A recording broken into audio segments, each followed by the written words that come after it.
Chair appoints as members of the committee on the part of the House to escort the President of the United States.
Members of the Congress, I have the high privilege and distinct honor of presenting to you the President of the United States.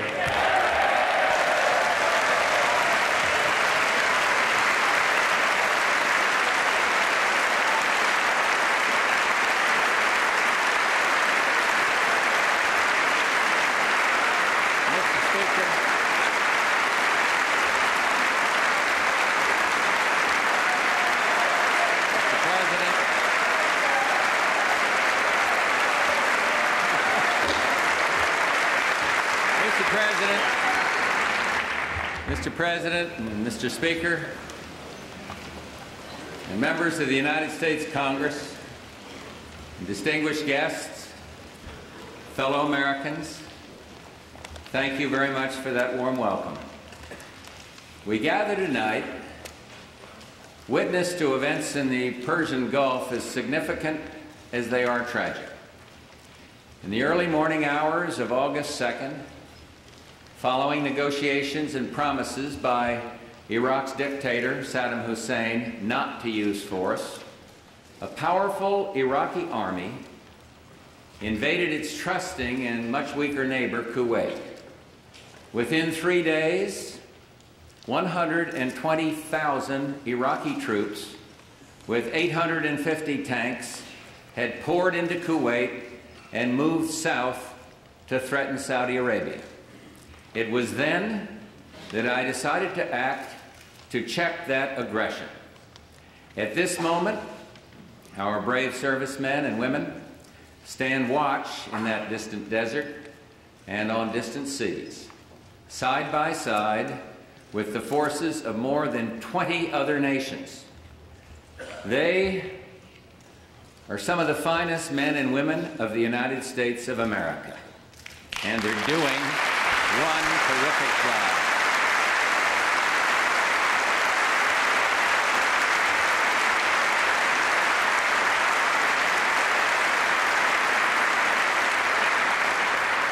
These valiant Americans were ready at a moment's notice to leave their spouses and their children to serve on the front line halfway around the world. And they remind us who keeps America strong? They do. And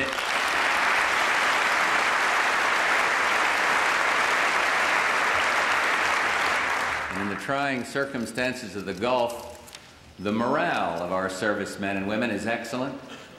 In the face of danger, they are brave, they're well-trained, and dedicated. A soldier, Private First Class Wade Merritt of Knoxville, Tennessee, now stationed in Saudi Arabia, wrote his parents of his worries, his love of family, and his hope for peace. But Wade also wrote, "I am proud of my country and its firm stance against inhumane aggression. I am proud of my Army and its men. I am proud to serve my country." Well, let me just say, Wade, America is proud of you and is grateful to every soldier, sailor, Marine, and airman serving the cause of peace in the Persian Gulf.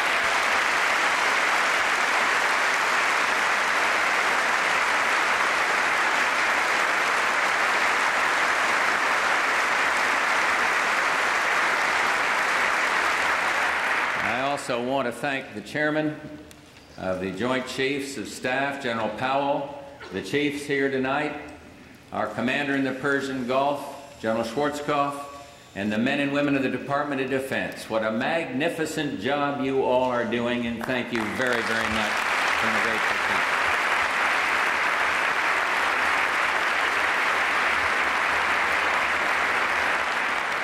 I wish I could say that their work is done, but we all know it's not. So if there ever was a time to put country before self and patriotism before party, the time is now. And let me thank all Americans, especially those here in this chamber tonight, for your support for our armed forces and for their mission. That support will be even more important in the days to come. So tonight, I want to talk to you about what's at stake, what we must do together to defend civilized values around the world and maintain our economic strength at home. Our objectives in the Persian Gulf are clear, our goals defined and familiar. Iraq must withdraw from Kuwait completely, immediately, and without condition.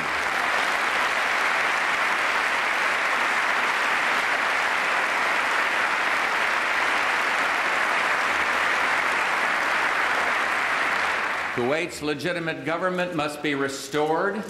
The security and stability of the Persian Gulf must be assured, and American citizens abroad must be protected.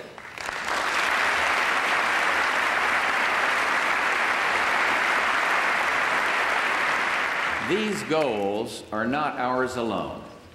They've been endorsed by the United Nations Security Council 5 times in as many weeks.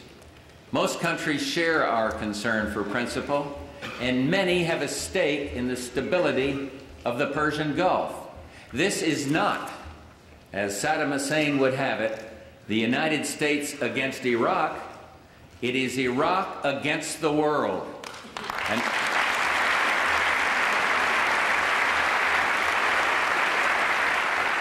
you know, I've just returned from a very productive meeting with Soviet President Gorbachev, and I am pleased that we are working together to build a new relationship. In Helsinki, our joint statement affirmed to the world our shared resolve to counter Iraq's threat to peace. Let me quote, "We are united in the belief that Iraq's aggression must not be tolerated. No peaceful international order is possible if larger states can devour their smaller neighbors. Clearly, no longer can a dictator count on East-West confrontation to stymie concerted United Nations action against aggression."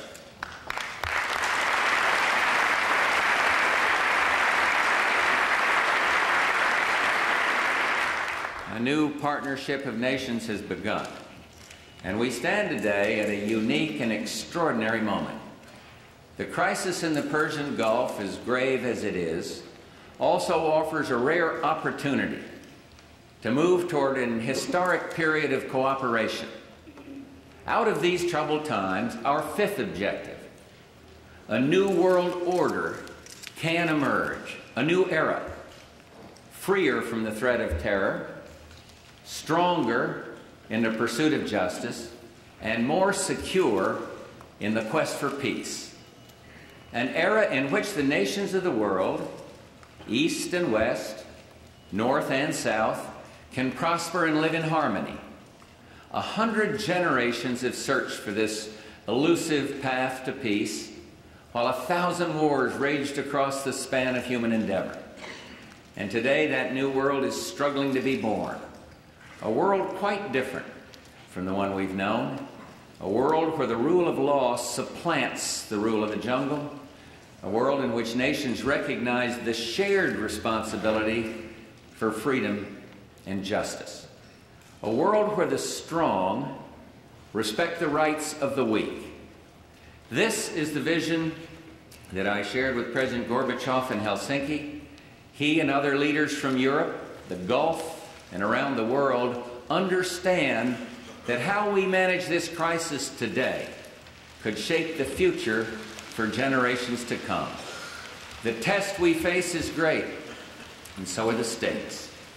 This is the first assault on the new world that we seek, the first test of our mettle.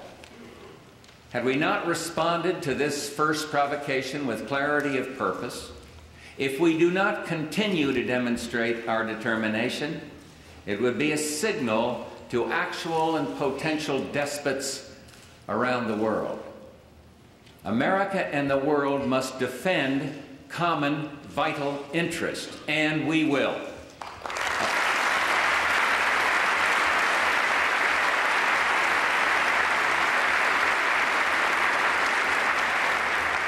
America and the world must support the rule of law, and we will.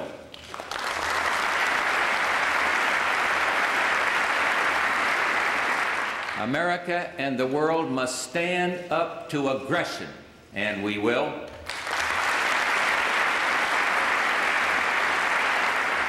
And one thing more, in the pursuit of these goals, America will not be intimidated.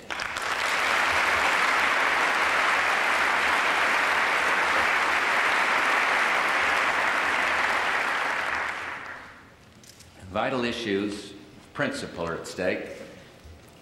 Saddam Hussein is literally trying to wipe a country off the face of the earth. We do not exaggerate, nor do we exaggerate when we say Saddam Hussein will fail. Vital economic interests are at risk as well. Iraq itself controls some 10% of the world's proven oil reserves. Iraq plus Kuwait controls twice that. And Iraq, permitted to swallow Kuwait, would have the economic and military power, as well as the arrogance, to intimidate and coerce its neighbors, neighbors who control the lion's share of the world's remaining oil reserves. We cannot permit a resource so vital to be dominated by one so ruthless, and we won't.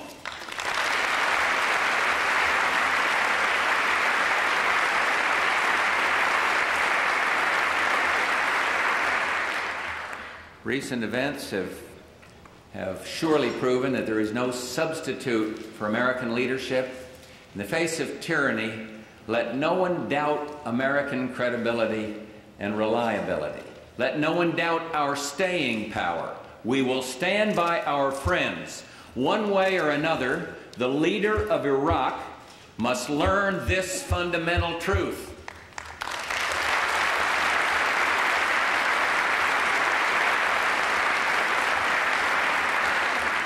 From the outset, acting hand in hand with others, we've sought to fashion the broadest possible international response to Iraq's aggression.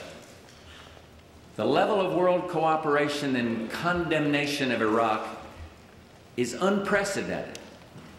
Armed forces from countries spanning 4 continents are there at the request of King Fahd of Saudi Arabia to deter and, if need be, to defend against attack.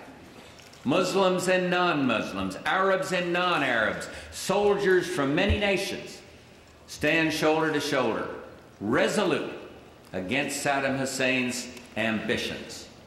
And we can now point to 5 United Nations Security Council resolutions that condemn Iraq's aggression. They call for Iraq's immediate and unconditional withdrawal, the restoration of Kuwait's legitimate government, and categorically reject Iraq's cynical and self-serving attempt to annex Kuwait. Finally, the United Nations has demanded the release of all foreign nationals held hostage against their will and in contravention of international law. It's a mockery of human decency to call these people guests. They are hostages, and the whole world knows it.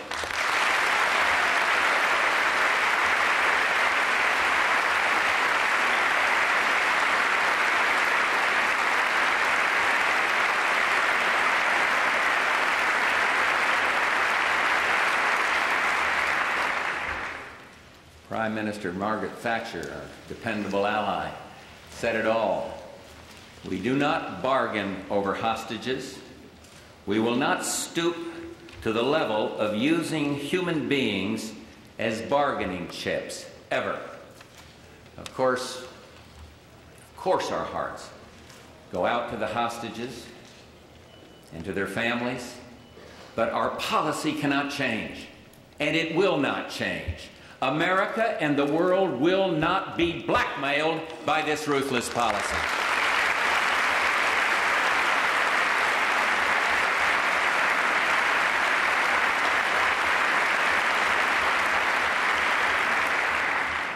We're now in sight of a United Nations that performs as envisioned by its founders. We owe much to the outstanding leadership of Secretary General Javier Pérez de Cuellar. The United Nations is backing up its words with action. The Security Council has imposed mandatory economic sanctions on Iraq, designed to force Iraq to relinquish the spoils of its illegal conquest. The Security Council has also taken the decisive step of authorizing the use of all means necessary to ensure compliance with these sanctions. Together with our friends and allies, ships of the United States Navy are today patrolling Mideast waters, and they've already intercepted more than 700 ships to enforce the sanctions. 3 regional leaders I spoke with just yesterday told me that these sanctions are working. Iraq is feeling the heat. We continue to hope that Iraq's leaders will recalculate just what their aggression has cost them. They are cut off from world trade, unable to sell their oil, and only a tiny fraction of goods gets through. The communique with President Gorbachev made mention of what happens when the embargo is so effective that children of Iraq literally need milk or the sick truly need medicine. Then, under strict international supervision that guarantees the proper destination, then food will be permitted. At home, the material cost of our leadership can be steep. And that's why Secretary of State Baker and Treasury Secretary Brady have met with many world leaders to underscore that the burden of this collective effort must be shared. And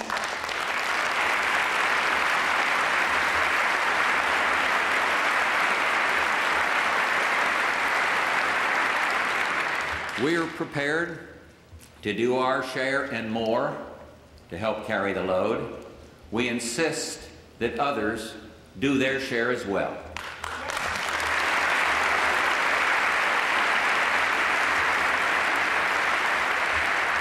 The response of most of our friends and allies has been good.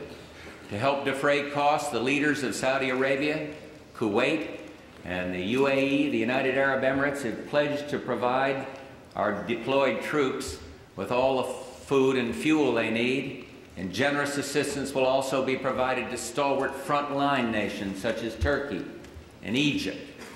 And I'm also heartened to report that this international response extends to the neediest victims of this conflict, those refugees. For our part, we've contributed $28 million for relief efforts, and this is but a portion of what is needed. I commend in particular Saudi Arabia, Japan, and several European nations who have joined us in this purely humanitarian effort.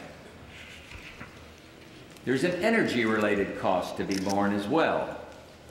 Oil-producing nations are already replacing lost Iraqi and Kuwaiti output. More than half of what was lost has been made up, and we're getting superb cooperation. If producers, including the United States, continue steps to expand oil and gas production, we can stabilize prices and guarantee against hardship. Additionally, we and several of our allies always have the option to extract oil from our strategic petroleum reserves if conditions warrant. As I've pointed out before, conservation efforts are essential to keep our energy needs as low as possible.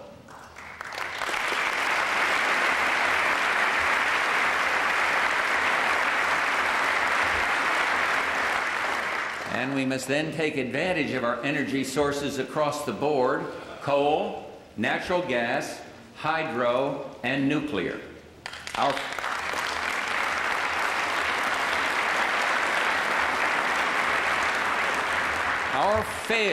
Our failure to do these things has made us more dependent on foreign oil than ever before. And finally, let no one even contemplate profiteering from this crisis. We will not have it.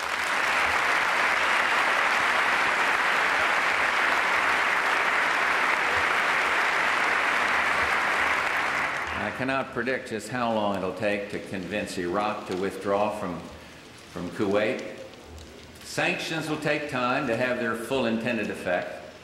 We will continue to review all options with our allies, but let it be clear, we will not let this aggression stand. Our interests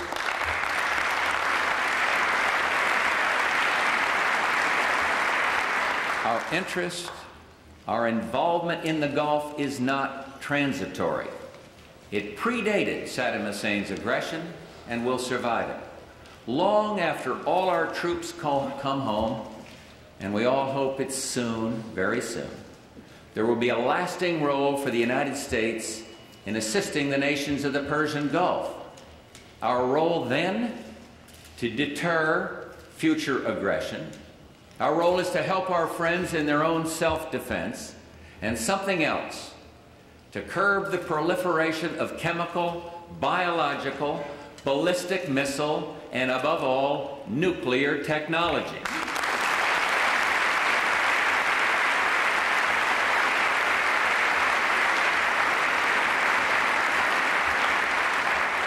And let me also make clear that the United States has no quarrel with the Iraqi people. Our quarrel is with Iraq's dictator and with his aggression. Iraq will not be permitted to annex Kuwait. And that's not a threat, it's not a boast, that's just the way it's going to be.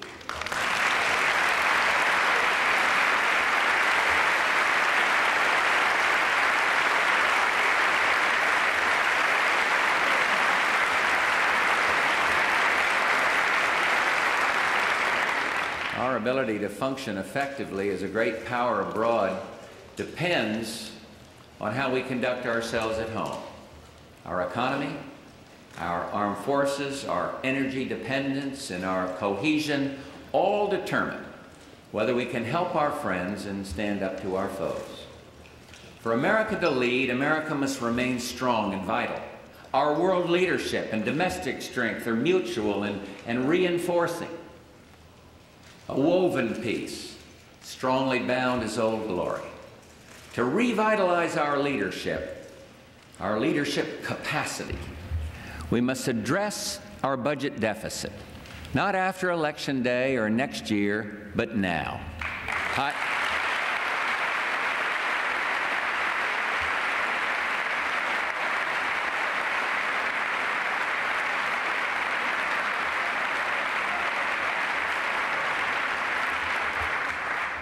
Higher oil prices slow our growth, and higher defense costs would only make our fiscal deficit problem worse.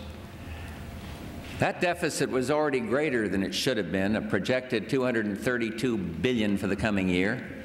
It will be reduced. To my friends in Congress, together we must act this very month, before the next fiscal year begins on October 1st, to get America's economic house in order. The Gulf situation helps us realize we are more economically vulnerable than we ever should be. Americans must never again enter any crisis, economic or military, with an excessive dependence on foreign oil and an excessive burden of federal debt.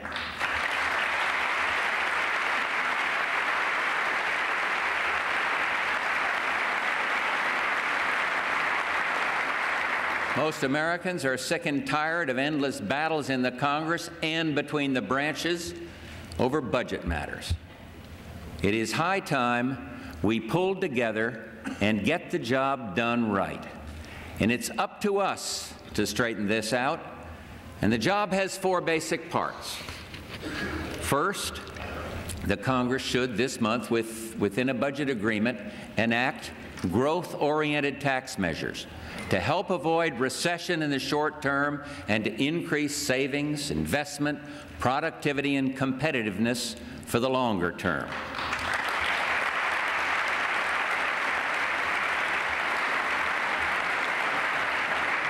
These measures include extending incentives for research and experimentation, expanding the use of IRAs for new homeowners, establishing tax-deferred family savings account, creating incentives for the creation of enterprise zones and initiatives to encourage more domestic drilling, and yes, reducing the tax rate on capital gains.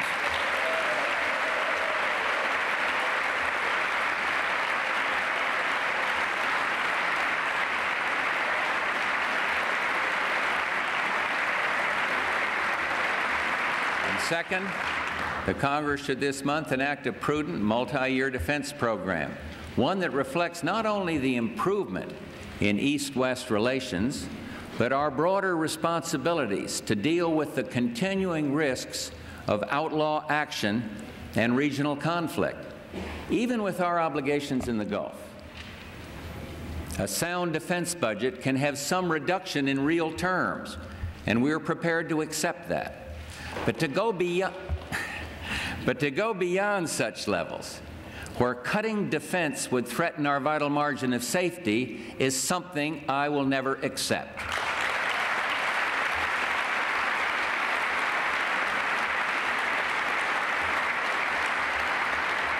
The world is still dangerous, and surely that is now clear. Stability is not secure. American interests are far-reaching. Interdependence has increased. The consequences of regional instability can be global. This is no time to risk America's capacity to protect her vital interests. And third, the Congress should this month enact measures to increase domestic energy production and energy conservation in order to reduce dependence on foreign oil.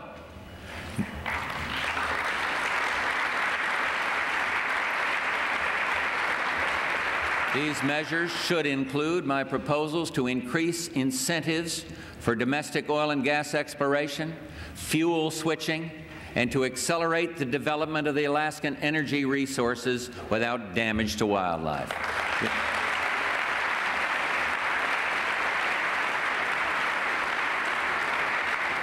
As you know, when the oil embargo was imposed in the early 1970s, the United States imported almost 6 million barrels of oil a day. This year, before the Iraqi invasion, U.S. imports had risen to nearly 8 million barrels per day, and we'd moved in the wrong direction. And now we must act to correct that trend. And fourth, the Congress should this month enact a 5-year program to reduce the projected debt and deficits by $500 billion. That's by $500 billion. And if, with the Congress, we can develop a satisfactory program by the end of the month, we can avoid the acts of sequester, deep, across-the-board cuts that would threaten our military capacity and risk substantial domestic disruption.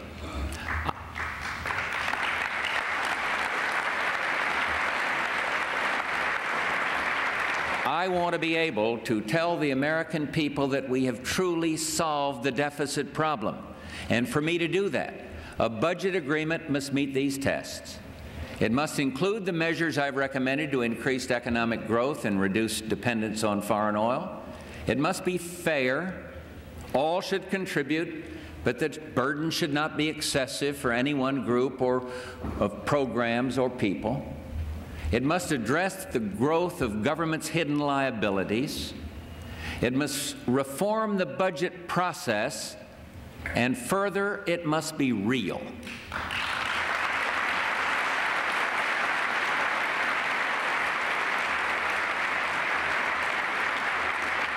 I urge Congress to provide a comprehensive 5-year deficit reduction program to me as a complete legislative package with measures to assure that it can be fully enforced. America is tired of phony deficit reduction or promise now, save later plans.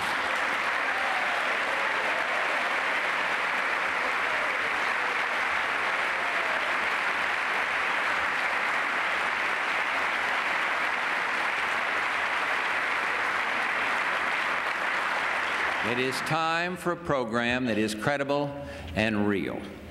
And finally, to the extent that the deficit reduction program includes new revenue measures, it must avoid any measure that would threaten economic growth or turn us back towards the days of punishing income tax rates. And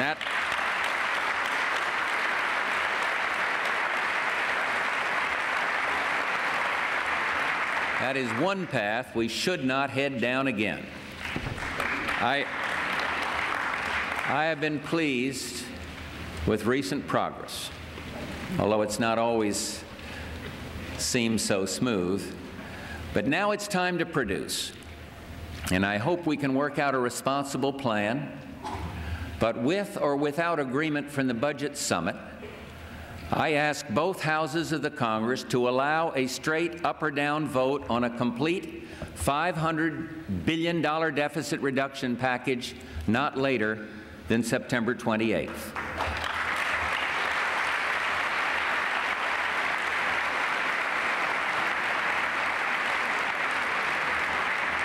And if the Congress cannot get me a budget, then Americans will have to face a tough mandated sequester. I'm hopeful, in fact, I'm confident that the Congress will do what it should, and I can assure you that we in the executive branch will do our part. In the final analysis, our ability to meet our responsibilities abroad depends upon political will and consensus at home. It's never easy in democracies, where we govern only with the consent of the governed. And although free people in a free society are bound to have their differences, Americans traditionally come together in times of adversity and challenge. Once again, Americans have stepped forward to share a tearful goodbye with their families before leaving for a strange and distant shore. At this very moment, they serve together with Arabs, Europeans, Asians, and Africans in defense of principle and the dream of a new world order. And that's why they sweat and toil in the sand and the heat and the sun. And if they can come together under such adversity, if old adversaries like the Soviet Union and the United States can work in common cause, then surely we, who were so fortunate to be in this great chamber, Democrats, Republicans, liberals, conservatives, can come together to fulfill our responsibilities here. Thank you, good night, and God bless the United States of America.